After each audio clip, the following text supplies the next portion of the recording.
salaamaaleykum wa rahmatullah taala wa barakaatu mbokk yi maa ngi leen di nuyu yéen ñëpp ku ci nekk turam ak santam encore une fois ñu ñëwaat fii ci live bi deuxième partie bi pas deuxième partie sax mais dama doon seetaan sànq jàkkaarloo l'émission jàkkaarloo donc ma gis gars yi par rapport ak problème mu centre de détention wu sëñ Modou Kara yi ma gis ni ñu traité sujet bi déglu gars yi li ñu wax. mënuñu bañ a def live quoi parce que parfois doo mën a sax téye sa bopp parce que doo comprendre vraiment Sénégal ban genre dëkk la quoi yan hypocrisie mooy daw suñu réew mi vraiment suñu réew mi bëri na hypocrisie bu nekkee dëgg la ñuy waxante te yàlla tax ñun waa Sénégal ñun ñooy teen boobu ñeme yàlla ragal alkaati léegi nag alkaati bi dañ koy changé lu nekk loo xam ni créature la bu la neex rek nañ ko fa def ñeme yàlla ragal créature ñeme créateur ragal créature bu nekkee néew di doole yi wala ñenn ñi nga xam ni bool ñu waxee dara du leen ci fekk ah dama ni bu fekkee néew di doole ji wala ñi nga xam ne bu ñu waxee dara du leen ci fekk ah ñu nekk fa di rëy làmmiñ ku nekk di wax teg émission grand place toog di wax des émissions comme jàkkaarloo amin les gens se benn instant divertissement la amin dañuy détourner de l'essentiel chaque jour chaque semaine parce que loolu ñun suñu peuple bi Sénégal par rapport ak ce qu'on vit suñu contexte tey li ñuy dund tey jii galère yi ñu nekk ak tout am na yoo xam ni ay détournement de conscience la Mokhtar Diallo comment dañuy surfeloo ci ay événementiel chaque jour ñu andil ñu lu bees nous sommes en train de nous battre sur 10 millions de francs et nous ne réalisons même pas que ñoom ñoo ñu dugal ci terrain yooyu chaque jour ñu andil ñu franc bu bees maintenant bu fekkee même yenn francs yi sont liés parce que tout anyway Macky Sall mooy problème bi pour la plupart parce que mooy njiitu réew bi xam nga mais même waa jàkkaarloo fi ñuy liggéeyee mais benn collab boobu Macky Sall moo ko moom koo xam ne nee nañu fayul taxe ay tout comme Youssou Ndour par exemple loolu la gars yi wax waxuma rek xaw ma parce que def ma ci ay recherche ok mais dama wax les contradictions benn Fou Malade Malal Tall Fou Malade mais grand frère Racine Tall mooy télé bi gën a corrompu biir Sénégal mooy RTS Racine Tall moo ko géré woon mais doon mais day daax ak këwél mu jëm ci àll bi il aime son grand frère ñoom ñooy ñëw toog di ñu détourner la conscience ok ñun ñu toog di déglu bu nekkee attaqué ñeneen ñi ok mais sëñ boobu bon Fou Malade sax il s'est bien défendu hier amin moom anyway Fou Malade ay bon yeeg yooyu moom Fou Malade moom wax dëgg yàlla sans détention mais come on dañu waxante right ok booy la moo tax ñu yóbbu leen sans détention yooyu parce que dañu tox bon mais ay genre Fou Malade yi mais ñoo ngi liggéey jàkkaarloo la ñuy liggéey te jaar nañ ci booy tox bon plané nekk si bon bi du leen neexee damay wax right daa leen tegal dama leen laaj waa police caaro yi Fou Malade mais instant bi réussir na il a réussi parce que moo ngi liggéey jàkkaarloo muy wax ñuy dégg ñun xam ngeen centre Guédiawaye boobu dem leen ngeen def seen recherche émission bii booy dama leen xooli ko mais ce même Fou Malade bi qu'est-ce qu'il a fait bon encore une fois li mu wax dama ànd ci li mu wax ok li mu wax foofu moom dama ci ànd 100% dama ci ànd ak moom loolu moom il faut mu leer mais tamit contradiction laa piège bi laa indi tegal quoi mooy naxee mbaay yi ñëw di ñu junóob seen centre Guédiawaye boobu muy wax benn maire moo fa doon jàngale alxuraan maire bi handicapé la maire bi nee na dama lay xooli ko Walf Fadjri émission bi booy maire bi dañ ko interviewé mu ne Fou Malade daf ko bu max mu daanu man a kii baa loolu lañ ne dañ ne booy bi buñ ñë you know I mean c'est en public you know what I'm saying tellement loolu ça nous a fait mal quoi dafa bu max maire bi daanu maire bu doon jàngale alxuraan foofu ñu def ko centre affaire musique ay hip hop ak ay fo au moins ñu jël benn puxu sax kii fa maire bi parce que day jàngale alxuraan ñooñu ñooy toog tey naan dañu éduquer nit ñi li ma leen di wax nii dem leen ngeen vérifier ko moo ngi Walfadjri moo ngi YouTube ok YouTube laa ko dañ ma ko wax ba pare ma dem YouTube émission benn boy bu nekk bu tudd B-boy émission ok bi ñuy tabax seen ji hip hop boobu whatever contradiction dëkk contradiction you know what I'm saying ay ñii dañu kaas lii tey parce que mais at the end of the day ku nekk sa poche ngay xalaat ñenn ñi il cherche qu'à exister c'est tout et puis beneen problème bi bon damay wax parenthèse la dama gis temps yi parce que bon ci émission bi la bokk mooy Cheikh Yérim Seck ok Cheikh Yérim Seck c'est vrai que am na problème mu benn jigéen ay viol whatever right ok mais sénégalais yi xaa doon jàng alxuraan pour yéen la moo tax yàlla jël histoire sutul Youssouf defal leen ko ci alxuraan pour yéen mook Zoleyka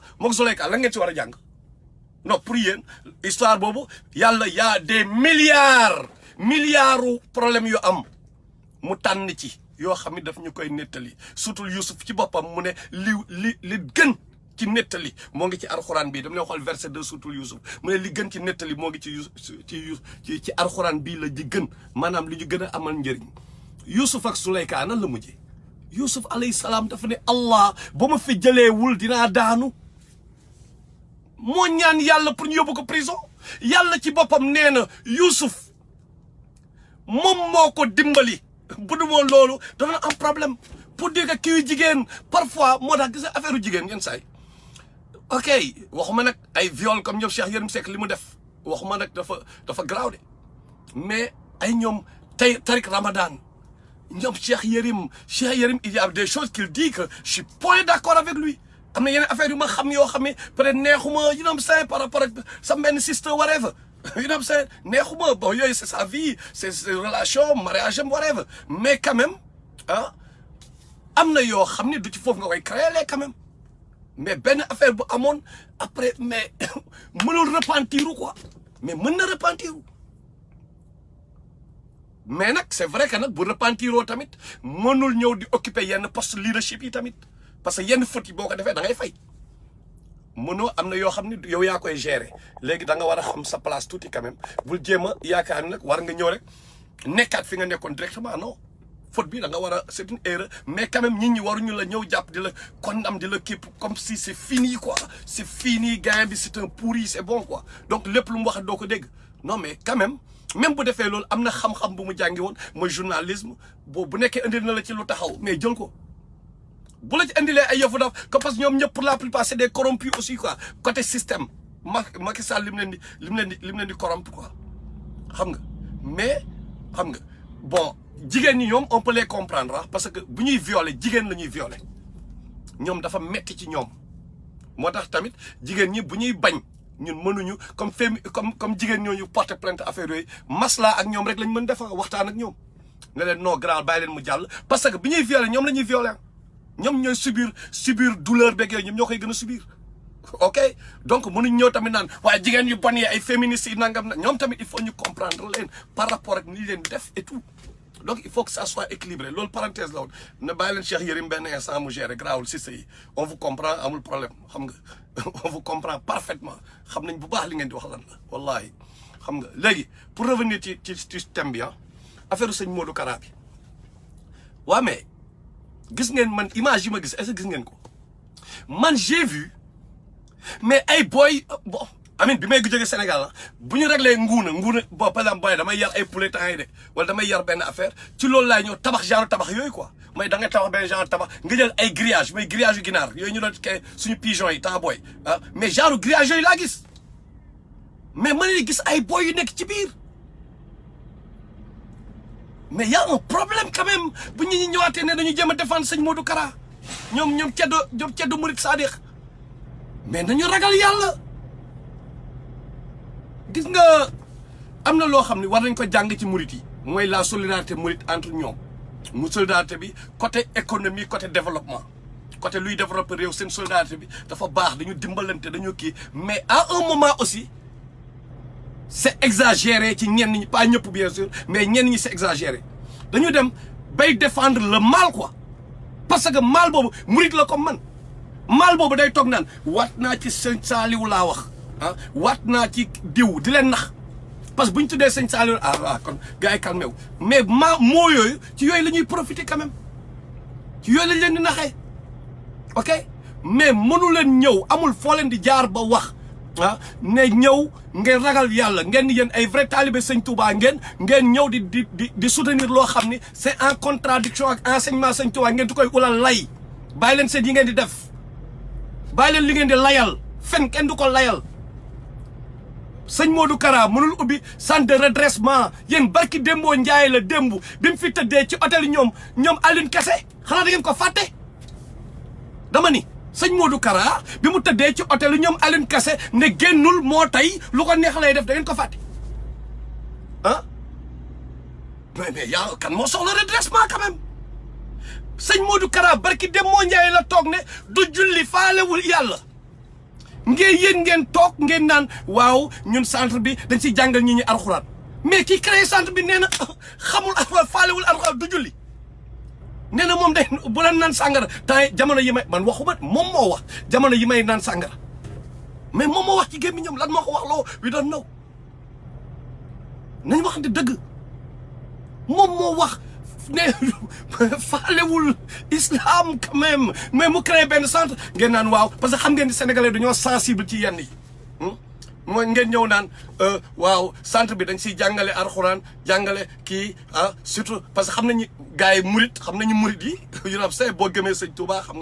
nga ni bon da ngay ànd ak yenn amour yi quoi yu doon say da nga am amour pour lépp lu jóge ci sëñ Touba ñu leen di naxee yooyu naan ak xasida sëñ Touba yi xasida sëñ Touba yi ok dafa am ci contexte yu ko sëñ Touba bindiw ko ci ay yëfu salte ci lu set la ko doon jéem a bindee c'est tout mais avant xasida wam yi mais moom daawul tëdd ci kaw lal mais xasida wam yi xasida est-ce que sëñ Touba daan jël xasida yi teg ko ci kaw lal moom mu fanaan ci suuf non mais sëñ Touba alxuraan la doon teg ci kaw lalam moom mu fanaan ci suuf mais ñun Sénégal dañooy ñëw jël xasida yi teg ko ci kaw alxuraan come on man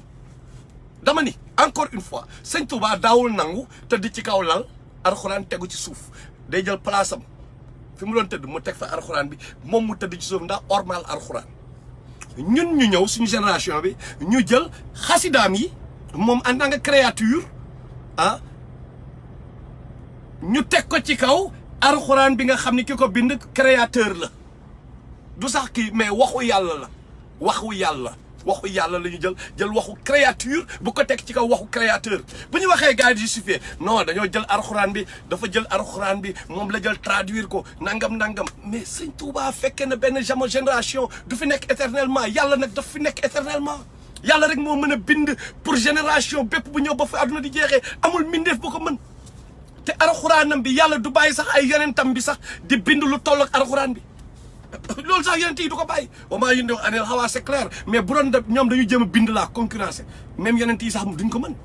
parce que yàlla du nangu nekk moromu kenn quand même parce que yàlla day ñëw may leen tuuti ngeen naan diw doomu yàlla la tuuti la may doomu aadama yi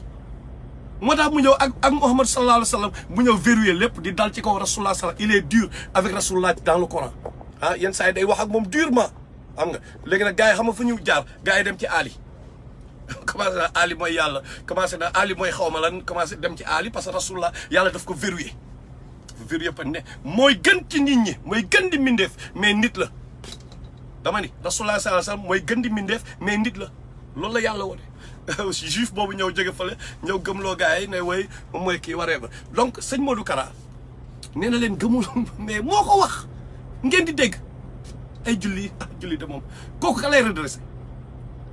léegi le problème qui se pose mooy da ngeen di waxante dëgg te yàlla tax ñu xam ne ñu ñëpp dañu dee gars yi seen rajo ak seen télé yi boo leen mënul wax dëgg bàyyi leen bu leen fi waxati kenn dara bu leen fi waxati Idriss Seck dara bu leen fi waxati keneen dara ok te ñenn gars yi tamit c'est pas parce que sëñ Modou Kara murit la wala da ngeen koy jàppale ci loo xam ne du dëgg dañu waxante dëgg da ngeen di waxante dëgg ngeen ragal yàlla moo gën ci yéen mais ku fi wax leneen ngeen dal ci kawam nañu waxante dëgg parce que musiba yii di am ci ñëpp lay dal gis nga jamono yu njëkkee jamono avant rasulullah sallallahu alayhi wasallam di ñëw temps yonent yi bu benn musiba di ñëw fitna buy ñëw yàlla day wax yonent boobu ñoom Huud ak ñoom Saalix ak ba ci ñoom Nuux ñoom ñëpp alayhi salaam ñoom ñëpp ñoom Loot fitna buy ñëw yàlla dafa jëlal ñu baax ñi nga génn leen fitna bi dal ci kaw ñu bon ñi rasulullah sallallahu alayhi wasallam bi mu ñëwee après la moo am mais kii bi dafa changé données yi dafa changé léegi fitna bu ñëwee jabaram si laaj na ko defe naa Umu Salama wala Aïcha radiyallahu anha kenn si ñoom laaj na ko mu ne fitna bu ñëwee bon am na nag ñuy profiter ci affaire bi maa ngi ñëw si ñoom tamit ñu ne fitna bi bu ñëwee dafay dal ci kaw ñëpp lay dal mais leen ni ñuy dekkee ñu baaxoon ñi dekki bu rafet ñu bon ñi dekki bu doy waar dekki bu metti léegi encore bon lii parenthèse encore sama yenn gars yi dañu waxan dëgg sama gaawu ahlul sunna yi ay gaawu ibaadu yi affaire yooyu Sénégal ku ci nekk yàqamti na keneen ki déconné tijaan bi murid bi bu déconné rek tijaan bi naaw ba xool murid yi booy xool murid yi booy murid bi bu tijaan bi déconné booy xoola booy gars yi ñoo ngi xeex seen biir sëñ Moustapha Sy booy ak sëñ Mansour seen problème bii de nangam commencé ku nekk booy xoolal di kaañoo moromam yenn gars yi ahlu sunna yi am na kenn sànga ku ma gis am benn gars sama waay la quand même maa ngi ko gis mu bind mu ne waaw da ngay ay hypocrite ngeen nangam xam na bëgg ma wax turam parce que mën na am bëggul ñu wax turam ok moom ahlu sunna la bokk mais mooy wax ni yenn gaaw ahlu sunna yi tamit gars mais dañuy ñëw di créer yenn gars yi fii ay ñoom kara affaire gi dañuy wax right mais waa Makka li ñuy def tamit di rey waa Yémen dem di collaborer ak Palestine mais foofu tamit kenn du wax mais dañu wax de right mais Makka yu garaaw lañ nekk di def mais kenn du ci wax donc benn instant problème bi li ma bëgg wax mooy problème sénégalais la nañu yemale ñëpp ku déconné ñu wax la dëgg noonu la ñu mën a avancer te yàlla rek tax noonu rek la ñu ku nekk ñun waxuma loolu nag pour critiquer qui que ce soit damay wax ñun sénégalais dafa am benn programme boo xam ne man sax ci laa bokk il faut ñu déprogrammer ko ci suñu cerveau yi mooy par rapport ak suñu fi ñu far ñun bu ñu faree fenn ñun foofu kenn du ko laal quoi mais bu ñeneen ñi kii ñu nekk di rey même daf ñuy daal ci politique bi dal ñu fépp xam nga mais il faut que les gens fassent attention à cela mooy chaque fois ñuy représenter que la vérité parce que fii kenn motu fi mais bu ñu ñëwee commencé créer kii parce que Kara déconné na nga bëgg si profiter pour créer murid yëpp non c'est pas normal il y a des mourides qui sont pas d'accord c'est juste que au niveau des télés dafay am ñiy gën a fës par exemple gën a bëri bruit mais c'est souvent des gens yoo xam peut-être yeneen agenda la waree ba on ne sait pas ñoom ñoo xam bëgguma leen juger mais Tidjane yi y a des équilibrés Laayeen yi y a Sénégal mais bëri na ñu équilibré xam nga boo Laayeen yi nag sama gaayeen ngeen samay waay ngeen mais man affaire kii bi moo mën a dugg sama bopp ba léegi mooy sëñ maam li maam laay mooy rasulullah boobu moom wax dëgg yàlla def naa lu ne mais mënul dugg sama bopp am sorry ci boobu moom wax dëgg yàlla am naa fa ay waay nag ñoom Mar Fall laay samay gaayeen lañ nag wax dëgg yàlla mais loolu mënul dugg sama maayen ba léegi xaw ma c'est ça la réalité dëgg la ñuy waxante tamit parce que ku nekk sa bàmmeel ok donc pour revenir ci subject bi gars yi nañu waxante dëgg sëñ Modou Kara ces centres de détention là du dëgg du yoon dafa war a jeex dañ ko war a tëj kenn warul am droit ñëw ubbi ay centre ci biir réew mi noonu de manière privée xooluñu kan moo fay nekk xooluñu yan professionnel la est-ce que est-ce que jàng nañu psychologie humaine est-ce que jàng nañu mais lan la ñu jàng ñooñu lan mooy seen formation Sénégal ngay gis nit yeewu rek ñu ne ay diw mooy imam bi diw mooy imam jàkka ji suñu jàkka diw mooy imam bi quoi parce que resté na quelque saar wala jaar na fële mais kenn du ko du am examen quoi ñu xool mais waa ji la moo nekk si maanaam pour mën a jiite nit ñi est-ce que def nañu investigation bi ñu war a def pour mu jiite nit ñi mooy chaque fois lépp lu jóge ci religion ñun nag amin dama leen wax dëgg du lu bon trop amin Sénégalais ni mu mel ñun ni ñu mel dafa nekk loo xam ne buñ ko orienté bu ñu amee njiit bu baax non ñun ñooy gën ci àdduna bi quoi ñun Sénégalais xam nga dama ko tàmm di wax naan li damay paraphraser Jean-Jacques Rousseau l'homme est né naturellement bon c'est la société qui le corrompt le Sénégalais est né naturellement bon c'est la pauvreté qui le corrompt Sénégalais dafay docile ci yenn yi dafay bu xasee ba gëm na mais imagine loolu ñu orienté ko dans le bon sens maanaam mu gëm lu équilibré quoi mu dem ci lu équilibré mu am amour ci lu équilibré mu am ci même cofeel par exemple rapport am ak lu équilibré ñu changer mbir yi quoi mais pas ay chef de bande yi nekk ay ñoom gabaar ak ñoom agit nekk seen njiit quoi loolu mooy problème mu Sénégal xool leen jouru tabaski jouru korité sénégalais ñëppay nice gars yi ñëppay baax bu yëre yi kii gars yi dañu naan boy waaye baal ma ak damay gis yenn saa yi je vous le dis yenn saa yi yenn boy dañuy ñëw ñu dal sa kaw par exemple laay joxe rek nii ñu dal sa kaw ci Facebook bi loolu moo tax yenn boy léegi may bàyyi mu jàll grave parce que au début dama daan xëpp kaani mais léegi parce que dañu dal sa kaw mais après boo waxee ak ñoom en inbox tu te rends compte que mais ay boy yu cool la ñu nekk en général c'est juste que am na si bokk nekk sa agenda whatever mais souvent du ñu nekk ñoo xam ne dañu mujj a nekk ay waay quoi pour la plupart bien que y a des brebis galeuses yoo xam ne kii mais pour la plupart dañu mujj parce que sénégalais la ñu loolu la politiciens yi di def yenn saa yi et ils sont obligés de le faire mooy nga dem seeti nit ñi pour ñu voter la nga dox say tànk dem fële dem fee diw de moo fi ñëwoon moom de yëg na ma ok kon mën naa ko votel dama fasanteeg moom kóllëre mais bu nekkee ay fen nga dem ba ci biir nga découvrir waa ji fenkat la nag kóllëre bi da nga ko war a dagg sànni te damay wax chaque fois ne sénégalais xam nga Iblis dafa bëri xam-xam dafa jàng quoi bëri amin fekke na lu bëri mais peuple yi gën a nelaw tey comme peuple sénégalais bi peuple bi laa wax de waxuma leadership bi parce que almala ñoo dangereux yàlla ci alxuraan bi mais attiré na suñu attention ci leaders yi ci les notables nee ne xool leen notables yi xaamaan ñoom Abu Jahl sura Abasa xam nga ñoom dañu naan way you know what notables yi daje notables yi souvent notables yi ñooy nekk problème bi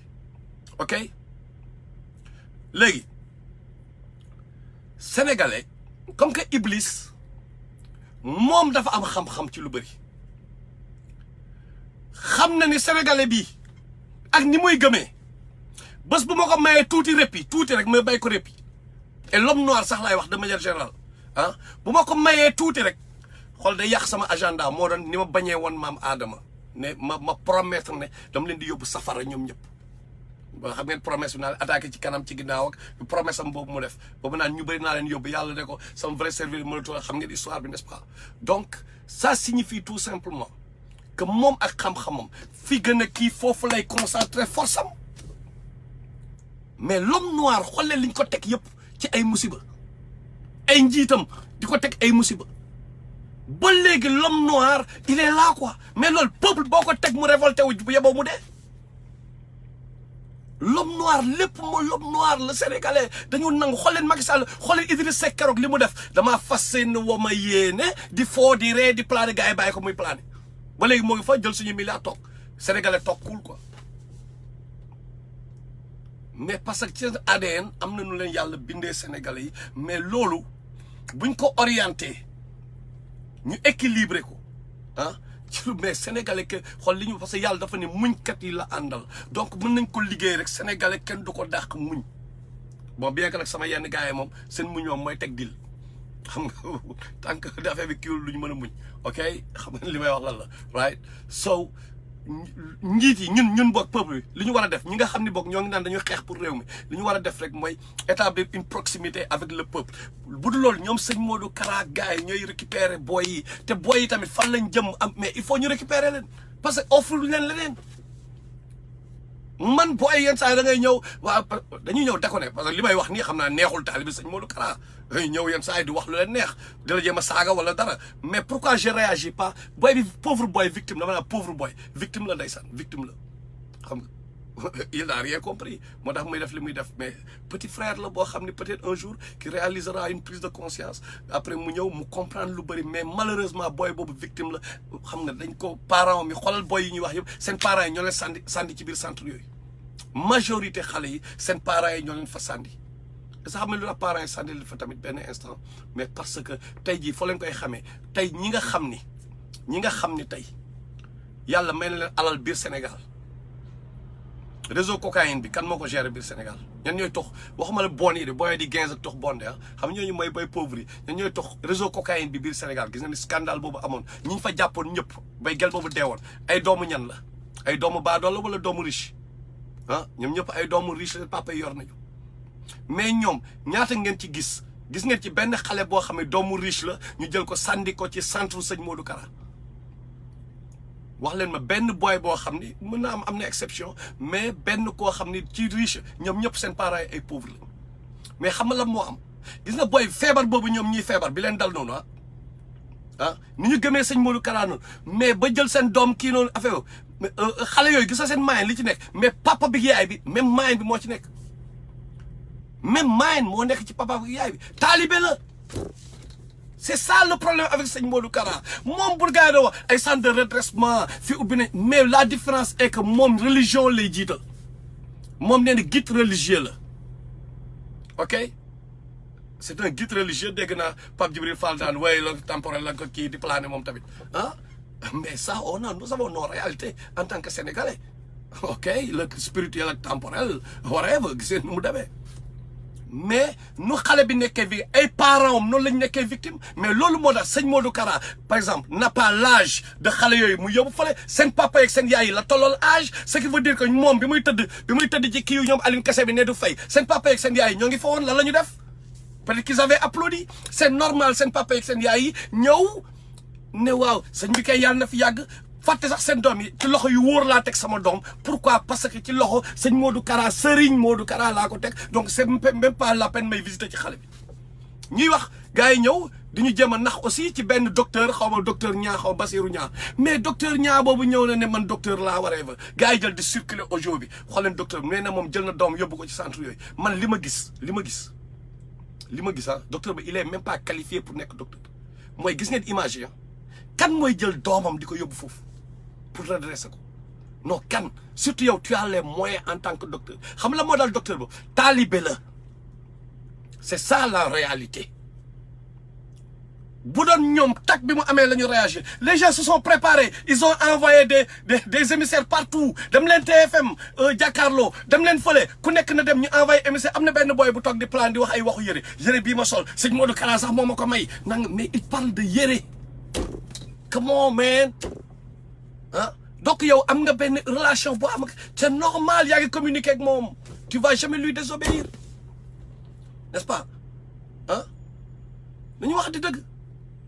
docteur bi ñëw ne waaw man yow en tant que docteur t'es même pas qualifié sa docteur ñaala xaw ma yaa xam bu déggul live bi fexe leen mu dégg li may wax bu baax yow nan ngay jàngee médecine nga ni médecine nga jàng le concept d'homéostasie équilibre du milieu intérieur nga jàng loolu mooy base lépp nga jàng ko sa doom am benn kii nga yóbbu ko feneen fu yees pour que mu déséquilibré waat mais yow lan nga jàng yow fi mu nekk foofu moo ëpp déséquilibre parce que la nga sama doom bi da doon drogué wu nangam kii mais comment mais drogue bi moo tax y a deux choses qu'il faut comprendre da ngeen di redresser xale yi ci lan man ma jël sama doom muy déconné mais dama koy redresser ci benn centre mais redressement bi aduna fii dunia bi redressement spirituel moo war a am ñi nga xam ne spirituellement ils sont courbés tordus spirituellement ñoo bëgg a waxi redresser physiquement xanaa la may redresser sama benn baaraam def nii bàyyi ñu redresser ma ko pour mu jub xala wala sama loxo bi de nii te bu sa loxo bi newee nii ñu redresser la loxo bi comprendre li ma la mu wër bu defee nii sama waa ji tànk bi mooy mujj defaat nii buñ la ko redresser lee xoolal sa beneen loxo bi mooy dëng mooy yàqu ñu redresser loxo bi sa cuukal bi jaar gauche lu leer laal parce que chaque fois amul lu xam ne dina nañ la ko redresser loo xam ne dina yóbbu nit ki mu xam lan moo ko indi ci dunia bi nit boo koy redresser pour mu xam lan moo tax mu ñëw ci àdduna te loolu waxtaan la loolu programme la mais ku xamul waxtaan boobu yoroo ko ñu waxee te di ñu nax chaque fois naan ñoo ngi jàngal xale yi xasaayit ñoo ngi jàngal xale yi alxuraan mais ku ñëw naan man du ma julli naan ñoo ngi jàngal xale yi alxuraan ba pare ñun ñu toog di nangu léegi la mooy problème mooy kenn ñemewul sëñ Modou Kara parce que dafa am ay taalibe te yéen ñun ñëpp a ko dégg yàlla mu ne bu leen ragal ñoo gënoon redoutable ay sëñ Modou Kara yi ñoo leen gënoon redoutable bu leen ragal te ku mu neex nag yàlla mu ne bu leen ragal yéefar yeeg bu leen ragal yàlla mu ne moom nañ ko ragal moom yàlla ku mu neex tamit nga toog nga ni waa Matar États-Unis la nekk di wax defe naa bi ñu ma dooree gën fii lan ngeen wax taalibe Kara yi ñoo jaar ci kawam parce que li may wax nii dama ko yàgg a wax depuis plus de 20 ans ok du tey du tooguma ba nekk Amérique soog a wax parce que ñun ñëpp loolu ngeen doon wax naan way taalibe Kara yi jaar ci kawam pourquoi parce que dañ leen doon tegal raay ñun mësuñu ragal ay kii yooyu ba balaa ñuy xam nag ba ñu ne cëpp Sénégal incha allah léegi dinañ comprendre lu bëri donc je vais parler de moi un peu je sais que je me fais beaucoup d'ennemis keroog les talibés nu Moussa Fassi you know what I'm saying mere nañ ma whatever yenn boy menacé benn boy whatever you know what I'm saying ñu ñëw talibé Kara yi whatever yenn talibé Béthio yi yenn boy yu gëm whatever côté politique whatever xam nga li ma la mais c'est parce que gis nga il faut que ñi comprendre une chose ñun xam nañ psychologie sénégalaise bu ñu fi bëggoon toog ñëpp bëgguñu wallahi nit ñi dañuy bëgg par la force parce que xam nañ ni ñuy bëggee mais xam nañ sénégalais yi waaye jaayaf sëñ Touba non Ousmane Sonko guerrier la gars jaayaf fekk gëm ma ko ma pare pas yu am sa xam nañ li ngeen bëgg mais moment boobu ñu nag suñu conscience ñu nag suñu borom nan lay demee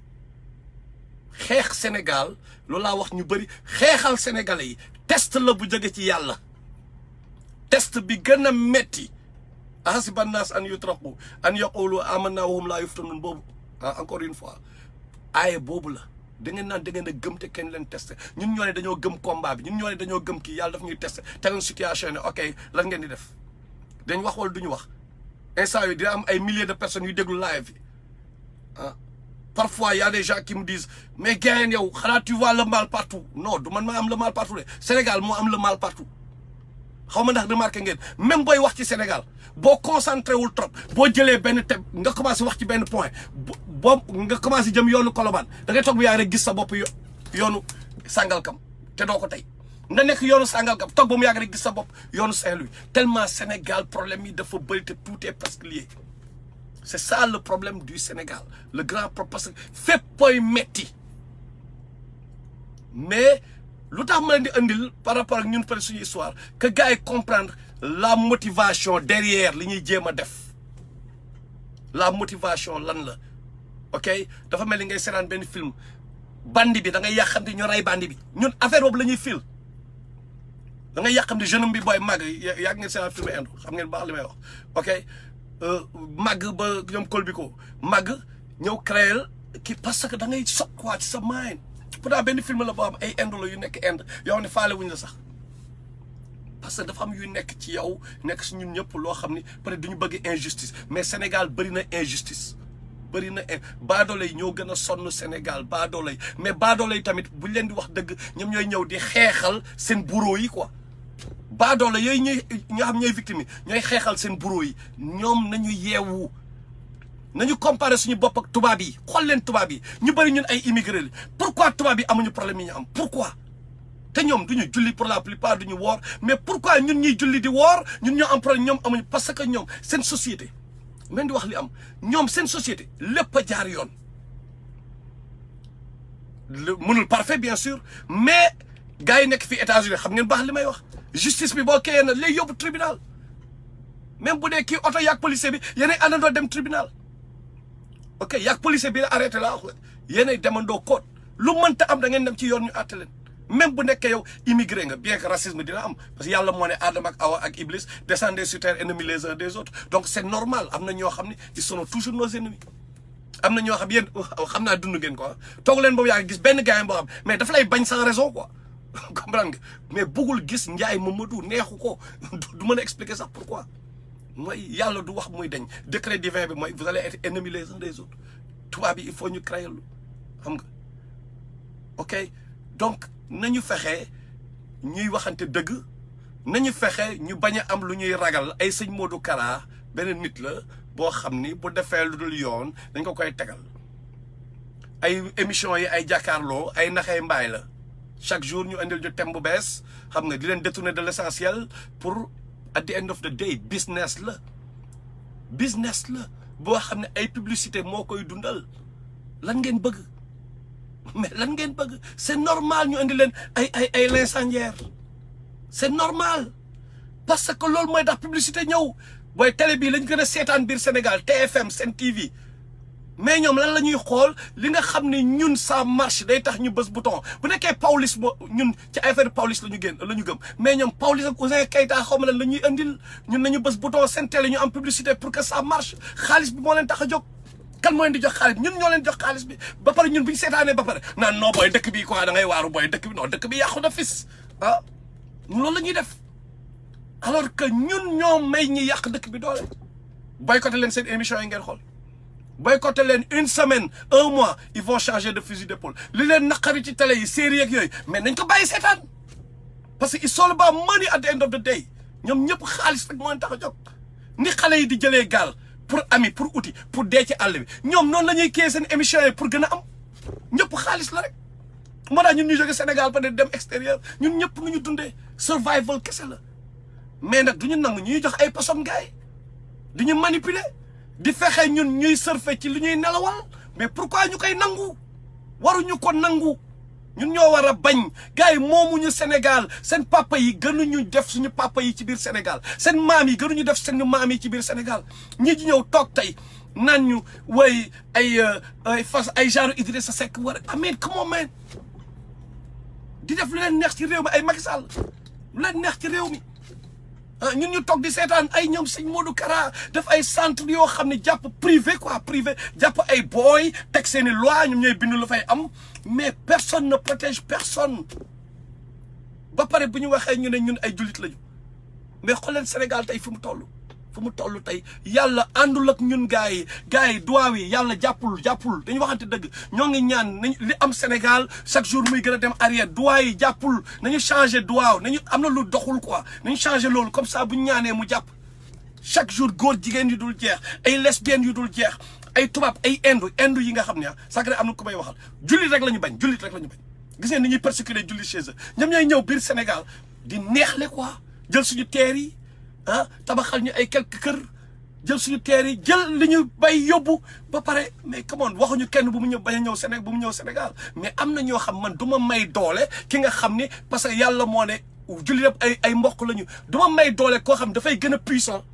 biiram di gën a fees pour muy gën a persécuter ay jullit foofu la problème bi nekk donc Sénégal il faut que ñu équilibrer ñu nekk benn autour de l'essentiel ku nekk sa gëmal sa tarixa gëmal sa religion gëmal sa mais bu ñu taxawee sur l'espace public nañu xool intérêt Sénégal nañu xool la mooy juste ñu koy def États-Unis 350 millions d'habitants plus ou plus mais comment ils arrivent avec des textes ñu verrouiller seen système comment ils arrivent à s'en sortir même Donald Trump bi mu ñëwee di koy xool gars yi dégagé nañ ko ñun ñuy ñaata 15 millions nous n'arrivons même pas à ay ñoom ay sëriñ benn sëriñ mooy taxaw mais jël dëkk bi en otage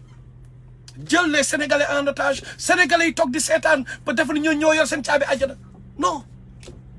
keroog àllaaxira ku nekk sa bopp nga tal damay gis yenn saay am na ku ne Modou Mbacké Touré waaw nuyu naa la sama waa ji mu ne yóbbul kenn ku fa dem yaa yóbbu sa bopp mooy li ma lay wax sëñ Modou Mbacké Touré sànq maa ngi koy expliqué ma ni la parents yi leen di yóbbu li dal xale yi ci sëñ Modou Kara mais parents yi fekk nañu laa bi sëñ Modou Kara tëddee kii ñoom Aline Kassé bi parents yooyu fekk nañ ko mais donc ñoom du nekk problème si ñoom ñu jël seen doom pour ñoom parce que ngëm bi ñu am ci sëñ Modou Kara la xam nga sénégalais yi seen papa yi dañoo gëm ni affaire deret dañ ko gëm dañoo gëm affaire deret il faut ngeen comprendre loolu gars yi tamit di ci profiter di nax sénégalais yi islam du affaire deret c'est pas parce que diw doomu sëñ Touba la que day nekk sëñ Touba non diw doomu maam Maodo Malick la que day nekk maam Maodo c'est pas parce que diw doomu ba yàlla moo ne lëndëm dama ciy génne leer ma génne ci lëndëm yàlla mu wan ñu yooyu histoire yonent yàlla Ibrahima ak papaam yàlla wu ne donc lëndëm leer day génn ci lëndëm yonent yàlla Ibrahim lëndëm la Ibrahim nekk leer nga gis yonent yàlla kan kii nu mu sax encore Nooh yonent yàlla Nooh moom leer la yàlla génn ci moom Kanhaan lan la woon lëndëm la yàlla raconté ñu histoire Kanhaan nga gis rasulullah sallallahu alayhi wasallam ci boppam Abu Jahal Abu Lahab lanam la Abdallah papa yi rasulullah sallallahu fan la jëm est-ce que àjjana la jëm Abdullah papa yi rasulullah sallallahu alayhi wa sallam laa wax d'après li borom xam-xam yi wax donc il faut ngeen comprendre que du affaire deret dem nañ xooli sutul Baqara yàlla mu ne yàlla mooy nettali mu ne yonent yàlla Yanquba alayhi salaam ah mu ne bi muy génn àdduna dafa woo doom yi ne bu ma génnee àdduna kol ni topp ñun nañ topp sa maam sa religion maam yi ñoom Isaaxa ñoom Ibrahim ah ñu loolu la ñoom mu ne leen yàlla expliqué li am ba pare yàlla mu ne nag voilà une génération boo xam ni ah révolue dem nañ seen yoon mu ne à yéen li leen am à ñoom li ñu am maanaam dara connecté wu leen mu ne yàlla mooy wax de kenn du leen laaj demander compte ci ñoom li ñu doon def ku maanaam yàlla expliqué ku nekk ak sa bopp la génération bu nekk ak li ngay gérer mais Sénégal dañ ñuy gëmloo ne diw non ku baax mën na jóge ci sëñ Touba mën na jóge ci mais comme ku bon mën na fa jóge c'est pas yàlla mooy décider mën na nekk tey da ngay gis ay sët yoo xam ne li ñuy def maa yow da ngay rus sax wax yow murit nga boo gisee da ngay tijaan yi tey da ngay rus sax wax tijaan nga ay sët yuy def yu doy waa tey génération yii di ñëw mais bu fekkee ne xilaafa yi dañuy donnante de père en fils benn instant li dal bani Israël dina leen dal xamul tax guerre dina am te guerre bi commencé na gis nga keroog affaire ndono sëñ Sidi Mokhtar affaire ndono bi ñoom ñoo fi nekk di saagante mais di weerante affaire ay milliards dem ba ci médias yi est-ce que ñoom loolu la leen sëñ Touba jàngal ah ndax alalu aduna ñuy weerante ñu bokk deret ndax alalu aduna ndax ndono bi sëñ Sidi Mokhtar bàyyi léegi nag science dans 50 ans nan lay dem moo tax islam du affaire bu doon loolu Ali ibn Abi Talib waa ahlul bayt ñoom ñooy donnu rasulullah moo tax kii tamit ci loolu lañ mais Aboubacar dañu xoolal yàlla ñaata yoon la rasulullah ñi demoon Badar ana ñi demoon Badar non na rasulullah sallallahu alayhi wa sallam ay Xaatib ibn Abi Baltaha radiyallahu anhu bi mu kiyee lan la rasulullah sallallahu wax Omar attention Omar Xaatib dem na Badar dañ leen a tànn yàlla mu ne suratul Anfal yéen waa mu ne waru leen def ay prisonniers am ngeen chance bu dul woon dafa am benn promesse bu ñu leen defal yéen ñooñu nëpp li ngeen def ay prisonniers rasulullah sallallahu alayhi wa sallam yokk sahaaba yéen dañ leen punir damay xool suratul Anfal ok lan la yàlla di expliquer lan la yàlla di wone affaire bi dafa simple quoi à comprendre nit ku nekk nañu xool doomu diw xool leen ko ku baax la doomu sëñ Touba la sëtu sëñ Touba est-ce que ku baax la bu baaxee mu ngi lay wax yàlla nee na yonent bi nee na mais nga ànd ak moom bu nekkee nag koo xam ne daf lay wax boppam la lay wax mais ñoom ñëpp loolu la ñuy wax gis ngeen xasida sëñ Touba bi ah ñoo ngi koy jàngal sëñ Sidi sëñ Muntaxa ñoo ko koy jàngal sëñ Touba ne bind naa bàyyil leen kii naa bàyyi leen man Bamba garanti wu ma kenn loolu la wax xasida bu leer nañu ñu koy jàngal sëñ Muntaxa mu ne sëñ Touba mooy wax de mu ne moom Bamba li mu xamoon wax na leen ko bind na bàyyi leen et tout wax na leen yàlla ak yonent bi la wax moom mooy xaadimu rasulullah right léegi nag ni ñu waxante right nee na jox na leen li ma kii nee na garanti wul kenn mais je comprends pas donc bu ñu waxee kenn jëbbul wala dara mais man li ma jàpp mooy c'est par rapport à une réalité mooy nit ki topp yàlla ak yonent bi mu jeex mais damay gis nit yi keroog dañ may yónnee benn image bi da ngay gis sax benn chrétien moo doon tuub bon xam naa live baa ngi gudd timis moo nga jot chrétien bi dafa doon tuub quoi mais damay gis ndeysaan bon moom dama ko fan ak moom wax dëgg yàlla dafa ma neex quoi mooy imam Rafaay Mbàkke bi ñu tuubalee waa ji da ngay gis day gêné wu sax quoi moo ngi gêné wu parce que waa ji dafa tuubal ba pare ne ko nag léegi boo bëggee jébbalu nekk murit jox sa bopp kii àdduna ak àllaaxira nga jox sa bopp da ngay joxe sa bopp àdduna ak jox xaw ma lan noonu la ko expliquer mais formule boobu dafa doon contredire sëñ Tuuba mais maa ngi gis imam Rafaay moo ngi gêné wu image bi moo ngi dañ ma ko yónnee quoi ok kii mu ne mais Matar diinu quelque chose boo gëstu ci xasaayit yi s'il vous plaît ok man xamal la moo tax xasaayit yi dama leen di wax xasaayit yi déggu leen bu baax li ma leen di wax nag ci xasaayit yi waxuma 100% loolu la mais déggu leen bu baax sëñ Touba bi ñu ko jàppee en exil Blaise Diagne mi nga xam ni moo dugal franc-maçonnerie biir Sénégal moo ngi fi wala nekku fi moo ngi fi woon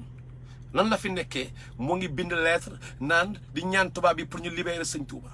donc moo ngi dugg ci suñuy business religieuse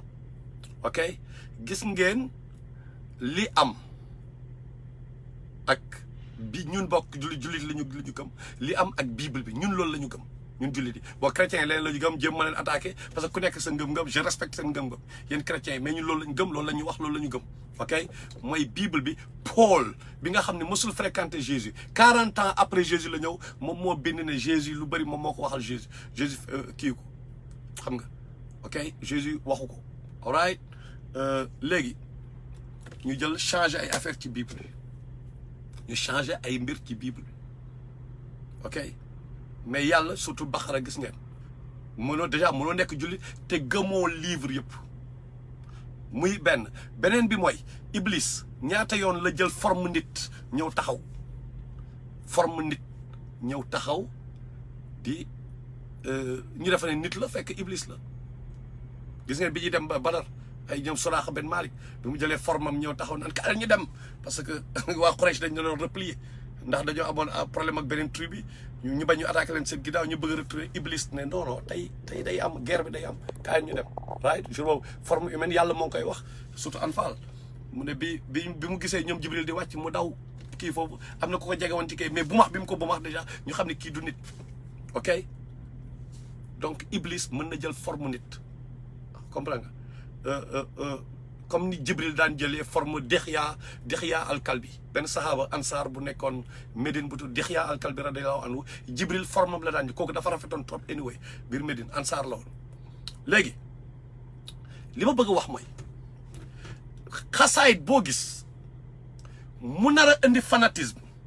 parce que dama jàpp sëñ Touba borom xam-xam la woon tamit quoi dafa jàng équilibré jàng quoi mais pour man am na xasaayit yoo xam ni yu ñoom Gana Messere di wax yooyu noonu seen di leen exagéré loo yooyu noonu mais dañ ko glissé ci biir écriture sëñ Touba yi affaire gaynde gi moom ak gaynde bi man wax naa ko ay kilifa murit yu mag nee nañ ma loolu ça n'existe pas mais dañ ko ciy glissé parce que loolu Iblis gars yi yàgg nañ ko def sëñ Touba du wax di contredire boppam dañu wax dëgg mënul wax fii lii fële mu wax lee c'est pas possible to ku ko def nag Bible par exemple ñun ñu gëm loolu nga def ko Bible nga defare bindu sëñ Touba dina ko jaaxal dem leen xooli surtul Hajj verset 55 surtul Hajj dem leen xooli ko pour ngeen comprendre xam nga fii bindu sëñ Touba la ñu wax yàlla mu ne ubbi leen alxuraan bi ngeen xool verset 55 surtout Hajj yàlla mu ne buy wàcce mu ne rasulullah sallallahu alayhi wasallam amul benn yonent bu ñëw ñuy wàcce ci moom révélation fekk Iblis intercepté wul révélation bi dégguloo yonent boobu leneen maanaam Iblis changé révélation bi xoolal wax yi laate wax yi Iblis am na ci pouvoir wax yi diggante dee bi Iblis bi Jibril di dee yonent bi dee boobu ci diggante bi Iblis mën na intercepté affaire bi yàlla mooy wax dégguloo yonent boobu leneen yàlla mooy nag après dafay jël ay aayaam mu defaraat ko mu def ko test pour ñeneen ñi waree ba pour test pour ñoo ñeneen ñi ameen ñi gëmul ok Iblis bu mënee def loolu xasaayit sëñ Tuubaa dina ko jaaxal non dañuy waxante dëgg moo tax may wax chaque fois ubbi waat leen téere yi ngeen xoolaat ubbi alxuraan ubbi xadiis yi ubbi téere borom kii ngeen ubbi ñu xool ok lii day am contradiction nañ ko éliminer bii non waa bii nice pour man noonu lañ mën a seggee mbir yi man xasaayid yi am du jeex nag c'est sûr que ci biir ay waxu yàlla wax yu nice ñoo ci nekk wax yoo xam ne macha allah quoi te dafa góorgóorlu wax dëgg yàlla comme ni ma ko yàgg waxee Touba mais temps imprimerie amul loxo lay bindee première page ba dernière page loxo ñoom génération boobu loolu mooy seen mérite tamit parce que y avait pas d'imprimerie loolu ay effort il faut ñu dem dox lu ñu bëgg a def ay fas la ñuy jël ak ay kii loolu coono la woon malgré loolu deewoon nañu fexe ba ñuy naan laa ilaha illallah muhammad rasulullah am biir Sénégal donc ñoom loolu mooy seen mérite il faut ñu respecter leen ci loolu tamit benn génération ok all right rotate the phone waaw sama col bi nag moo tax ma koy bës sànq ba léegi dafay xaw a ok donc mérite bi yëpp loolu la dafa am mérite am nañu mérite def nañ ñoom li ñu mën góorgóorlu nañu wax dëgg yàlla def lu ñu mën ñu dem seen yoon ñoom Baye Niass ñoom Sëñ Touba ñëpp góorgóorlu nañu benn instant parce que moment boobu ku leen contre tamit moment boobu comme par exemple boo gëmee par exemple salafisme nga gëm ko par exemple nga gëm ni par exemple bon waxuma comme parce que ahlu sunna wal jamaa ci Ibn Abbas la loolu lu yàgg la du léegi lañ ko créé Ibn Abbas radiyallahu moo indi expression bi ku ko gëm ok mais benn instant aussi mais bul nekk di attaqué ñeneen ñi yenn attaques yi waxuma attaque mais acharnement bi chaque fois waaye kii non da ngay dem dafa am ñoo xam dañ ñëw di attaqué ñoom sëñ Touba tamit attaque yu doy waar mais ñoom ba benn instant il faut que nga def sa bopp ci seen ñoom lan lañ fi fekkoon aussi ban génération lañ fi fekk lan lañ fi fekk moment yooyu tubaab baa ngi taxaw fitna yi dekk gauche droite ñuy jàpp di tëjaate di rayaate tubaab dañu ñëwoon rey di tëj mais lu mu dee ñoom def nañ effort bu ndaw même bu dee effort bu ndaw def nañ ko xam nga comme sëñ Saliou par exemple lu mu dee respecté woon na ahlu sunna fii seen kii daf leen daan défendre biir Touba bu leen kenn laal ok donc lépp si jàmm ak salaam la mën a amee nit ñi waxtaan ñu xool fa la dëgg bi nekk mais pas ay ku nekk di xiiroo nga di attaquer sa morom di jéem a descendre sa morom loolu du dem donc pour revenir ci xasaay di man loolu laa gëm am na yoo xam ne dama ne mais sëñ Touba mënul wax lii ba ma déggee ñoom Gana Messere yi ñuy wax sëñ Touba mënu ko wax gars yi mënul nekk ñoom dañ ciy am xaalis sama gars yi business la sëñ Touba ñu bëri fonds de commerce lañ ko def au lieu ñu jéem a ñafe comme moom ni mu sonnee ñu jéem a sonn non da ngay toog affalé wu ci benn fauteuil am sa kër yu rafet am kii waaw sëñ baa ñu ko am na benn gars sax bu toog ba naan toog muy dox xaw ma tëdd muy dox xaw ma toog muy dox mais comment mais sëñ Touba dafa toog muy dox am na benn nitu yàlla ci adduna bi ñoo xam ni faal nañu yàlla ñu mës a toog dunia bi dunia wu galère la mais nit ñi dañu dem bay baaxoo luxe loolu la ñuy baaxoo luxe mais y a un problème donc man loolu laa gëm ci xasaayit yi am na ci yu bëri yoo xam ni macha allah mais am na ci yoo xam ni par exemple lan ma la xasaayit boobu ñu doon liiral sëñ Muntaxa keroog moo ngi ci net bi gis ngeen ko lu tax xasaayit boobu kenn mos ci wax xool xasaayit boobu xoolal foofu ngay xamee li am xasida boobu kenn du ci wax da ngay même surpa nga di what kon xasida bi am na sëñ Touba ne bind naa bàyyi leen garanti wu ma kenn nit jóge fa taxaw ne la man maa la yor adduna ak alaxira maa la garanti adduna ak alaxira sëñ Touba ne garanti wu ma kenn mais y a un problème quand même y a un problème moo tax ma ne li ma wax man loolu laa gëm mën na am ma juum nag mën na am ma juum mais loolu laa gëm quoi que ñoom kii ñoom Blaise Diagne dafa am affaire yu ñu glissé ci biir parce que defoon nañ ko Iblis yàgg na ko def man loolu laa gëm bu nekkee damaa juum tamit na ma nit démontrer ne damaa juum ok xam nga léegi beneen bi mooy comme kii nee na mbirum sëñ Touba ko nga xamul da nga ciy maandu sëñ Touba ñëwul pour kii lu woon pour que nit ñi bu nekkee ñii dañu maandu ci mbir dafay def loo xam ni nit ñi mais comment mais sama waa ji Modou Mbacké gis nga ñun ñun ñëpp xam lu ñu war a def Abdoulaye Diallo moo ngi laal ban xasida la image la benn vidéo la après xam naa ko posté nga gis dafa am ñu doon liiral sëñ Muntaxa lañ doon jàngal lañ doon liiral xasida benn xasida dañ ko doon liiral quoi mais xasida bi loolu la sëñ Touba wax mu ne man Ahmadou bind naa bàyyi leen moom en tout cas li mu xamoon yëpp pour orienter leen ci yàlla ceddo yooyu noonu ñoo mu ne bàyyil na leen ko def na effort yëpp yu mu kii mu bàyyi leen mu ne moom garanté wul kenn ku ci nekk yaa gérer sa bopp et c'était clair xam nga léegi nag parfois comme Modou Mbacké Touré ni mu koy waxee man je suis contre l'acharnement contre yoonu murid je suis contre l'acharnement mais xam nga la mooy kii bi mais murid ñoo ëpp doole Sénégal benn instant murid yi bu ñu saqatee sax ñëpp yëg ko ñoo ëpp xaalis ñoom ñooy yëngal yenn affaires yi ñoom ñoo ëpp solidarité lan ngeen bëgg c'est normal mooy Modou Mbacké Touré yàlla may na leen yilab say daf leen may quand même am na leen yàlla may yilab say c'est normal tey ji yow tey bu la kenn saaga woon mais am na kenn du ko yëg mën na am mais ku taxaw fii tey saaga Youssou Ndour wala Macky Sall mais ñëpp ay wax parce que ñooñu ay star la ñu quand même murid yi mais yéen a fi tabax Massalikul Jinaan rapidement bu ñu waxee milliard mais yéen rapidement ngeen ko se génne milliard bi xoolal tey Touba lamp yi yéen rek yéen a ko fi def biir Sénégal dañu waxan dëgg tamit la moo tax yéen ku bëgg a falu Sénégal il faut mu dem ci yéen raami ku bëgg a falu il faut nga neexal murid yi wala doo falu mais pourquoi APEX loolu nag moo tax tamit bu amee mais regard yëpp dafay rivé wu ci murid yi et c'est normal quoi ok donc du question acharnement mais tamit yéen la gars yi di gën a may nopp pour comme ñoom Gana Messere yi ñuy wax yu graaw yooyu ñuy wax mais c'est normal que nit ñi may leen nopp parce que tamit yu ëpp yi ngay dégg la aussi da ngay dégg yu ëpp yoo xam doo ko dégg feneen lu dul ci murid yi nañu waxante raayet da ngay dem ba ñaa ay sëñ Touba yaasu billah yi aawuju billah sax li ma si jaar di jël sëñ Touba di ko tekkaleeg ay naan kii sëñ Touba sax du moromu yàlla kan moo koy wax biir Sénégal kan moo à part Mouride kan moo koy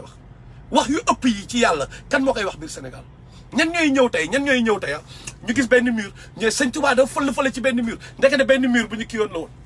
wala ñan ñooy ñëw tey ñëw ci benn mur ñu benn photo sëñ Touba quoi benn kii ñëw di ñaan quoi di ñaan di wane ay fanatisme xool tey histoire sëñ Modou Kara bi sëñ Modou Kara lan la Laayeen la wala Ñaseen la wala Tijaan la wala mais Mouride la mais c'est normal donc du acharnement c'est juste que da ngay attirer attention nit yi ci yéen du ma wax sax ci yéen parce que ñun ñëpp ñooyam ñun ñëpp ay jullit lañu man loolu laa gëm point final moo tax may man bu may wax pourquoi je me donne la liberté de wax ci ñëpp parce que ba balaa kenn ëppalewu ma ci fenn quoi kenn du ma ëppalewu ma man faruma fenn man nekkuma pour créer ay murit wala créer non bu ñu gisee lu dul yoon dañ ciy wax comme man bu ma defee lu dul yoon man même bu ko nit gëmul damay punir sama bopp ci loolu ba defee erreur et c'est normal ok donc du question damay acharné wu non dañu bëgg a fexe rek lépp par exemple comme li ma lay wax imam Rafaay ba may déglu ay xutba ma mais kooku kenn mënul dal ci kawam sama waa ji kenn mënul dal ci kawam mais sama goro sama goro mais dama ko respecté sëñ Fall doomu sëñ Fallu la du dëgg bon je veux dire quelque part xam nga pas directement mais bon dama koy respecté parce que li may wan nit ku baax mënu ma ñëw di wax yu ñaaw wala kii yoo xam ni man acharnement la après moom bu yëg mais damay rus quand même loolu daf may rusloo donc mais quand même yàlla daf fi nekk après mindeef nekk fii nañu wax dëgg te yàlla tax moo tax chaque fois nañu fexe ñuy wax dëgg c'est tout mais man nekk pour attaquer benn murit bugguma sax déjà ko attaque mais dëgg bi rek la ñuy wax dafa am ñoo xam ni li ñuy wax tey xam naa ñu bëri nag ñiy bañ ay xale lañu da ngeen di ay xale nag ñu si gën a bëri mais ñun ñi nga xam ne ñoo leen mag dafa am wax yi ñuy dégg léegi yoo xam ni daaw ko dégg biir Sénégal wallahi am na wax yi ñuy wax léegi ci sëñ Touba di ko wax ci Baye Laay maam Limaamu Laay di ko wax ci maam Maodo di ko wax ci Baye Niass wax yoo xam ni ñun daaw ñu ko dégg Sénégal wax yooyu amul woon Sénégal mag ñi xam nañ bu baax li may wax ñenn ñi fekke bokk mais dafa am yu bees yu bëri yoo xam ne gars yi dañ ko indi léegi wax yoo xam ni mosoo ko dégg mais nag souvent ñii kii ay xale lañu ñi nga xam ne tey ñooy défendre di mer ay xale lañu quoi koo si wax day am ay 20 ans lay am ay 30 ans ay xale lañu quoi fekke wuñu lu bëri donc c'est normal ñoom ci système boobu la ñu màggee donc on les comprend mais li ma ci gëm daal mooy anyway lu ñu critiquer murit wala wax ñun ñëpp a bokk laa ilaha illallah muhammad rasulullah loolu daal tamit l'essentiel la ñun ñoo bokk laa ilaha illallah muhammad rasulillah nit ki tamit loo ko bañ wala loo bañ a ànd ak moom tant que moo ngi naan laa ilaha illallah muhammad rasulullah mu gëm ko mais amoo droit ñëw di ko juger ci yenn yi donc dañuy wax juste par rapport à la société li fay daw yenn gars yi li ñuy def ak yooyu di yàq liggéeyu sëñ Touba parce que ñooñu ñooy vrai noonu sëñ Touba ya wala El Hadj Malick wala ñooñu ñooy vrai noonu yi mooy kii ñëw nit ki wax lii mu génn àdduna nga ñëw wax ay yeneen wax pour yow pour te remplir les poches parce que loolu daf lay may tur daf lay may succès xam nga tey jii li am ni ak sëñ Modou Kara tey mais képp koo xam ne tey par exemple murit neexul la par exemple mais da ngay am may na leen li ñu wax kon kan mooy noon bi képp koo xam ne tey jii da nga am problème ak murit yi tey sëñ Modou Kara may na leen lu ñu wax tey donc kan mooy noon yi nañu analyser loolu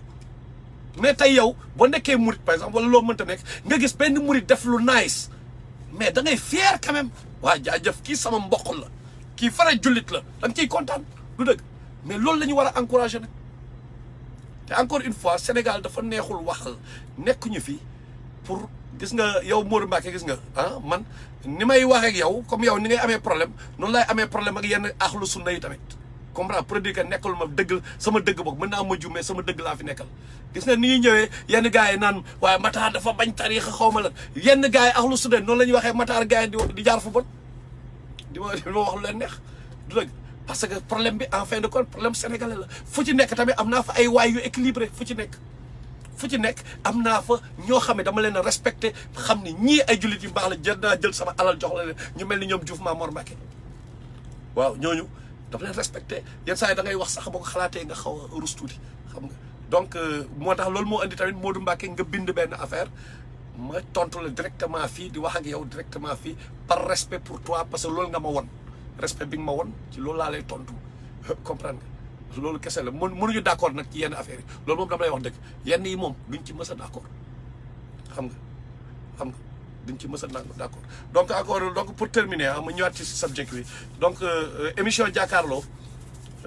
you know dañ ko war a waree mais